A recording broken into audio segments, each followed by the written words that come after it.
ആയിരക്കണക്കിന് അന്യഗ്രഹങ്ങളെ കണ്ടെത്താൻ നമ്മളെ സഹായിച്ച വിഖ്യാതമായ ബഹിരാകാശ ദൂരദർശിനിയാണ് കെപ്ലർ. ഒരു നക്ഷത്രത്തിന്റെ പ്രകാശം കൃത്യമായ ഇടവേളകളിൽ മങ്ങുന്നുണ്ടെങ്കിൽ അതിനർത്ഥം ഒരു ഗ്രഹം അതിനു മുന്നിലൂടെ കടന്നുപോകുന്നു എന്നാകാം. ഈയൊരു ലളിതമായ തത്വം ഉപയോഗിച്ചാണ് കെപ്ലർ പ്രപഞ്ചത്തിലെ പുതിയ ലോകങ്ങളെ കണ്ടെത്തിയത്. അത്തരത്തിൽ കെപ്ലർ കണ്ടെത്തിയ ഒരു സംശയകരമായ സിഗ്നലായിരുന്നു കോയി 1755 എന്ന നക്ഷത്രത്തിൽ നിന്നുള്ളത്.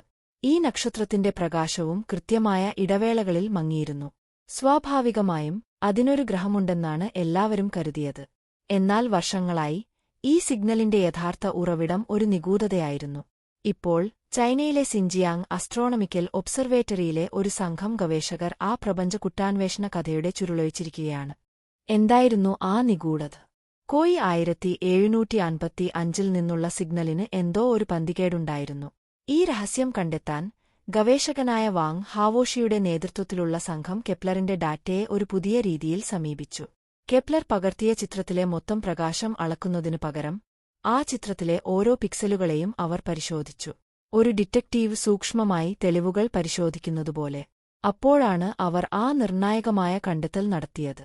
പ്രകാശം മങ്ങുമ്പോൾ ആ ചിത്രത്തിന്റെ പ്രകാശകേന്ദ്രം കോയി 1755 നിന്ന് ചെറുതായി ഇടത്തേക്ക് മാറുന്നതായി അവർ കണ്ടെത്തി. എന്താണ് ഇതിനർത്ഥം? ആ സിഗ്നലിന്റെ ഉറവിടം കോയി 1755 എന്ന നക്ഷത്രം തന്നെയല്ല, മറിച്ച് അതിന്റെ തൊട്ടരികിൽ പശ്ചാത്തലത്തിൽ ഒളിച്ചിരുന്ന മറ്റൊരു നക്ഷത്രമാണെന്ന്. പുതിയ സാങ്കേതിക വിദ്യ ഉപയോഗിച്ച് അവർ കോയി 1755ന്റെ പ്രകാശത്തെ ചിത്രത്തിൽ നിന്ന് ഡിജിറ്റലായി നീക്കം ചെയ്തു. അപ്പോൾ തെളിഞ്ഞുവന്നത് ഒരു ഇരട്ട നക്ഷത്ര വ്യവസ്ഥയുടെ വ്യക്തമായ ചിത്രമായിരുന്നു. അതായത്, നമ്മൾ ഇത്രയും കാലം കണ്ടിരുന്നത് ഒരു ഗ്രഹം ഒരു നക്ഷത്രത്തെ മറയ്ക്കുന്നതല്ല, മറിച്ച് രണ്ട് നക്ഷത്രങ്ങൾ പരസ്പരം അതിവേഗം ചുറ്റുമ്പോൾ ഒന്ന് മറ്റൊന്നിനെ മറയ്ക്കുന്നതാണ്. ഈ ഇരട്ടകൾ പരസ്പരം ചുറ്റിവരാൻ എടുക്കുന്നത് വെറും 6.4 ദിവസമാണ്. ഈ കണ്ടെത്തൽ അവിടെയും നിന്നില്ല. ഈ ഇരട്ട നക്ഷത്രങ്ങളിൽ നമ്മുടെ സൂര്യനിലുള്ളതുപോലെ നക്ഷത്രപ്പുള്ളികൾ ഉണ്ടെന്നും അവയുടെ കറക്കത്തിൽ വ്യത്യാസങ്ങളുണ്ടെന്നും അവർ കണ്ടെത്തി. അപ്പോൾ ഈ കണ്ടെത്തൽ എന്തിന് ഇത്ര പ്രധാനപ്പെട്ടതാകുന്നു? ഇതൊരു നക്ഷത്രത്തിന്റെ മാത്രം കഥയല്ല. ഈ പഠനം ഒരു താക്കോൽ പോലെയാണ്. കെപ്ലർ, K2, ടെസ് തുടങ്ങിയ ദൗത്യങ്ങളുടെ പഴയ ഡാറ്റ ആർക്കൈവുകൾ എന്ന ഭീമൻ ലൈബ്രറി തുറക്കാനുള്ള താക്കോൽ. പഴയ രീതികൾക്ക് കണ്ടെത്താൻ കഴിയാതിരുന്ന മങ്ങിയ നക്ഷത്രങ്ങളിൽ നിന്നും ഇരട്ടകളിൽ നിന്നും വരുന്ന സിഗ്നലുകളെ ഈ പുതിയ പിക്സൽ ലെവൽ രീതി ഉപയോഗിച്ച് അതികൃത്യതയോടെ വേർതിരിച്ചെടുക്കാൻ സാധിക്കും. അതായത്, മുൻപ് നടന്ന പഠനങ്ങളിൽ നമ്മൾ കാണാതെ പോയ ഒരുപാട് അദ്ഭുതങ്ങൾ ഇനിയും ആ പഴയ ഡാറ്റയിൽ ഒളിഞ്ഞിരിപ്പുണ്ടാകാം.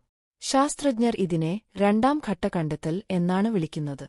ചുരുക്കത്തിൽ, ഒരു പ്രപഞ്ച കുട്ടാന്വേഷണ കഥ പോലെ തെറ്റായ പ്രതിയിൽ നിന്ന് യഥാർത്ഥ കുറ്റവാളിയെ ശാസ്ത്രജ്ഞർ കണ്ടെത്തിയിരിക്കുന്നു. ഒപ്പം പഴയ നിധിപ്പുരകൾ തുറക്കാൻ കഴിയുന്ന ഒരു പുതിയ താക്കോലും അവർ നമുക്ക് സമ്മാനിച്ചിരിക്കുന്നു.